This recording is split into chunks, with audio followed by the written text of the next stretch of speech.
ಅಲ್ಲ, ಭ್ರಷ್ಟಾಚಾರಿಗಳು ಜಾಸ್ತಿ ಆಗ್ತಿರೋ ಭ್ರಷ್ಟಾಚಾರದಿಂದ ಅಲ್ಲ, ಅದು ನೋಡಿಕೊಂಡು ಸುಮ್ಮನೆ ಇರೋರಿಂದ.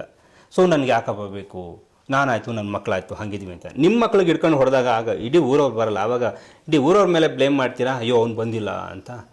ನಿಮಗೂ ಒಂದಿನ ಬರುತ್ತೆ, ನಿಮಗೂ ಆಗತ್ತೆ. ಒಳ್ಳೆಯವರು ಒಗ್ಗಟ್ಟಾಗಬೇಕು. ಇದೆ ಸರ್ ನಾನು ಹೇಳ್ತಿರೋದು. ಪ್ರತಿಯೊಬ್ಬ ರೌಡಿಗಳು, ನನ್ನ ಹತ್ರ ಸುಮಾರು ಜನ ಕೇಸ್ಗಳಲ್ಲಿ ನೋಡ್ತೀನಲ್ಲ, ಎಲ್ಲ ಅಮಾಯಕರೇ ರೌಡಿಗಳಿರೋದು. ಎಷ್ಟು ಅನ್ಯಾಯ ಮಾಡ್ತಾರೆ ಪೊಲೀಸರು, ಅಮಾಯಕರನ್ನೇ ತುಳಿತಾರೆ ಅವರು. ರೌಡಿಗಳನ್ನ ಹೊಡೆಯೋಕ್ಕಾಗಲ್ಲ. ಯಾಕೆ ಒಬ್ಬ ರೌಡಿಗಳನ್ನ ಹೊಡೆಯೋದು ಹೇಳಿ? ಅವ್ರಿಗೆ ಹೆಂಡ್ರು ಮಕ್ಳು ಇರ್ತಾರೆ. ಸೊ ನಿಜವಾದ ರೌಡಿಗಳನ್ನ ಅವ್ರು ಹೊಡೆಯಲ್ಲ ಪೊಲೀಸರು. ಅಮಾಯಕ ನಮ್ಮಂಥವ್ರನ್ನ ನಿಮ್ಮಂಥವ್ರನ್ನ ಈ ಪಾಪ ನೋಡಿದ್ರಲ್ಲ ಸಿವಿಲ್ ಅಲ್ಲಿ ನೋಡಿ, ಅವಳು ಮಗಳು ಮದುವೆ ನಡೀತಾ ಇದೆ, ಗಂಡುಗಳು ಮನೆಗೆ ಬರ್ತಾ ಇದ್ದಾರೆ, ಉದ್ದೇಶಪೂರ್ವಕವಾಗಿ ಏನ್ ಕಂಪ್ಲೇಂಟ್ ಕೊಟ್ಟಿದ್ನಲ್ಲ ಅವನು ಕಳಿಸ್ತಾನೆ, ಈಗ ಅವ್ರ ಮನೆಗೆ ಹೊರಗಳು ಬರ್ತಾ ಇದೆ, ಹೋಗಿ ಗಲಾಟೆ ಮಾಡಿ ಅಂತೇಳಿ ಯಾರು ಪೊಲೀಸರು ಕಳಿಸ್ತಾರೆ. ಪೊಲೀಸರು ಸಾಗರ್ ಕರ್ತಿದ್ದಾರೆ ಬಾರಯ್ಯ ಅಂತೇಳಿ. ಆವಾಗ ಮನೆಗೆ ಬಂದಂತ ಹೊರಗಳ ಬಂದಿರ್ತಾರಲ್ಲ ಹೊರ ಏನಾಗ್ಬೇಕು? ಒಂದು ಹುಡುಗಿ ಜೀವನ ಹಾಳು ಮಾಡಿದ್ದು ಪೊಲೀಸರಿಂದಾನೇ ಆಗ್ತದೆ ಅನಿಸ್ತದೆ. ಈ ಶಾಪ ತಡ್ತದೆ ಅವ್ರಿಗೆ. ಯಾರು ನಿಜವಾದ ರೌಡಿಗಳಿದ್ದಾರೆ ಅವರ ವಿರುದ್ಧ ಹೋರಾಡಿ ನೀವು, ಅಲ್ವಾ? ಅಂದ್ರೆ ಸುಳ್ಳು ಕೇಸ್ ಅಲ್ಲ, ಅವ್ರ ಮನೆಗೆ ಹುಡುಗ ನೋಡಕ್ ಬರ್ತಾರೆ ಅಂತ ಅನ್ನೋದು ಕೂಡ ಪೊಲೀಸರು ಮಾಹಿತಿ ಹೋಗುತ್ತೆ. ಹೌದು, ಬರ್ತಾರೆ, ಹುಡುಗಿ ಲೈಫ್ ಹಾಳು ಮಾಡ್ತಾರೆ, ಅವ್ನಿಗೆ ಹುಡುಗ ಸಿಗ್ಬಾರ್ದು ಅಂತ ಹಾಳು ಮಾಡಾಕ್ತಾರೆ. ಸೊ ಮತ್ತೆ ಸ್ಟೇಷನ್ ಬಾ ಅಂತಾರೆ. ಆವಾಗ ಹುಡುಗಿ ಮನೆಯವ್ರು ಏನ್ ಅನ್ಕೊಳ್ಳಲ್ಲ ಹೇಳಿ. ಸೊ ಹಾಗಾಗ್ತಿದೆ. ಆಮೇಲೆ ನಿಜವಾದ ರೌಡಿಗಳು ಮನೇಲಿ ಯಾರದಲ್ಲ, ಹೋಗಿ ನೀವು ರಾತ್ರಿ ಹೋಗಿ 10 ಗಂಟೆ ಹೋಗಿ ಗೊತ್ತಿರುತ್ತೆ, ಜನಕ್ಕೂ ಗೊತ್ತಿರುತ್ತೆ ಯಾರು ರೌಡಿಗಳು ಅಂತ. ಅಂತವ್ರು ಮರ್ಯಾದೆಗೆ ಎದುರಿರಲ್ಲ ರೌಡಿಗಳು. ಜನಗಳಿಗೆ ಆಲ್ರೆಡಿ ಗೊತ್ತಿರುತ್ತೆ.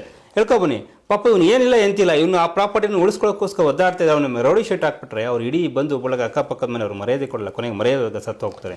ಈ ತರ ಎಷ್ಟೋ ಪಾಪ ತೆರೆಮರೆಯಲ್ಲಿ ಸತ್ತು ಹೋಗ್ಬಿಟ್ಟಿದ್ದಾರೆ. ಇಂಥ ಕೊಲೆಗಳಿಗೆ ಅನೇಕ ಪೊಲೀಸರು ಯಾರು ನಮಗೆ ಎದುರಾಗ್ತಾರೆ, ಮಿನಿಸ್ಟರ್ಗಳಿಗೆ ಎದುರಾಗ್ತಾರೆ, ಯಾರು ಪೊಲೀಸ್ ಅವ್ರಿಗೆ ಎದುರಾಗ್ತಾರೆ.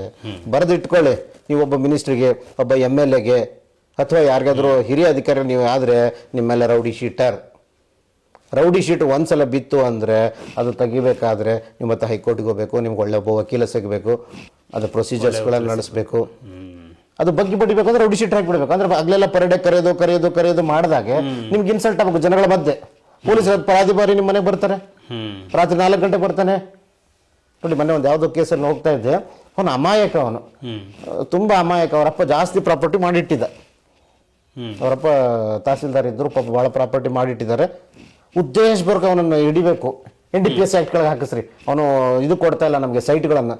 ಮಾರ್ಕೆಟ್ ರೋಡಲ್ಲಿ ಸೈಟ್ಗಳಿದೆ, ಮೇನ್ ಮಾರ್ಕೆಟ್ ಅಲ್ಲಿ ಸೈಟ್ಗಳಿದೆ. ಒಂದು ಅವನ ಕಾರಲ್ಲಿ ಇವರೇ ಒಂದು ಸೈಟ್ ಮಾರ್ಕೊಂಡ್ರೆ ಅವ್ರ ಜೀವನ ಪರ್ಯ ದುಡ್ಡು ಆಯ್ತಲ್ಲ ಸರ್, 1 ಲಕ್ಷ 1 ಕೋಟಿ ಅಲ್ಲ. ಹೇಗೆ ನಡೀತಾ ಇದೆ ಅಂದ್ರೆ ಇವರೇ ಉದ್ದೇಶಪೂರ್ವಕವಾಗಿ ಅವನು ಇದ್ರಲ್ಲಿ ಗಾಂಜಾ ಇಟ್ರು ಕಾರಲ್ಲಿ. ಅವ್ನು ಗಾಂಜಾ ಸೇದೋದಿಲ್ಲ, ಗಾಂಜಾ ಇದು ಮಾಡಲ್ಲ. ನೋಡ್ರಿ, ಅವ್ನು ಕೋಟ್ಯಾಧಿಪತಿ ರೀ. ಬ್ಯಾಂಗ್ಳೂರಲ್ಲಿ ಒಂದು ಸೈಟ್ ಇದ್ದಾನೆ ಕೋಟಿ ಅಂತ, ಸುಮಾರು ಸೈಟ್ಗಳು ಅವನ ಹತ್ರ ಇದೆ. ಅವ್ನು ಯಾಕ್ರಿ ಗಾಂಜಾ ಮಾರ್ತಾನೆ? ಅವನ ಮೇಲೆ ಗಾಂಜಾ ಸೀಟ್ ಹಾಕಿ NDPS ಆಕ್ಟ್ ಕೆಳಗಡೆ ಹಾಕಿ ಅಮಾಯಕ ಅವನು. ಅವನ ಕಡೆ ಇಲ್ಲಾಂದ್ರೆ ರೌಡಿ ಶೀಟರ್ ತೆಗಿತೀನಿ ಅಂತ ಹೇಳಿ ಅವನ ಕಡೆಯಿಂದ ಸೈಟ್ಗಳನ್ನು ಬರ್ಸ್ಕೊಂಡು ಇದೇ ಸ್ಟೇಷನ್ ಅಲ್ಲಿ ಅವನು ಸಿವಿಲ್ ಡ್ರೆಸ್ ಅಲ್ಲಿ ಕಳಿಸ್ಬಿಟ್ಟು ಸಬ್ ರಿಜಿಸ್ಟರ್ ಆಫೀಸಿಗೆ ಅಲ್ಲೆಲ್ಲ ಮಾಡಿಸಿದ್ರು. ಅಂತ ಅಮಾಯಕರನ್ನ ರೌಡಿಗಳಾಗಿ ಪರಿವರ್ತನೆ ಮಾಡೋದೇ ಪೊಲೀಸರು. ನನ್ನ ಆಫೀಸಿಗೆ ಕ್ಲೈಂಟ್ಗಳು ಬರ್ತಾರೆ, ಪ್ರತಿಯೊಬ್ಬರ ಕತೆ ಕೂತ್ಕೊಂಡು ಕೇಳಿ, ಯಾರು ಪೊಲೀಸ್ ಒಳ್ಳೆಯವನು ಅಂತ ಯಾರು ನನ್ನ ಬಾಯಲ್ಲಿ ಹೇಳಿಲ್ಲ. ಅವರು ನನ್ನ ಮುಂದೆ ಯಾರು ಹೇಳಿಲ್ಲ, ಅಷ್ಟು ಶಪಿಸಿ ಹೋಗ್ತಾರೆ. ಆ ಶಾಪ ಇವತ್ತಿಲ್ಲ ಇವ್ರ ಮಕ್ಕಳಿಗೆ, ಇವ್ರ ಮೊಮ್ಮಕ್ಕಳಿಗೆ, ಇವ್ರ ವಂಶಕ್ಕೆ ತಟ್ಟೆ ತಡ್ತದೆ. ಇವ್ರು ಇದ್ದಾಗಲೇ ತಟ್ಟುತ್ತೆ ಸರ್, ಒಂದು ಟೈಮಲ್ಲಿ ತಟ್ಟೆ ಹಂಗೆ ಅನ್ಸಿರುತ್ತೆ ನೋಡಿ.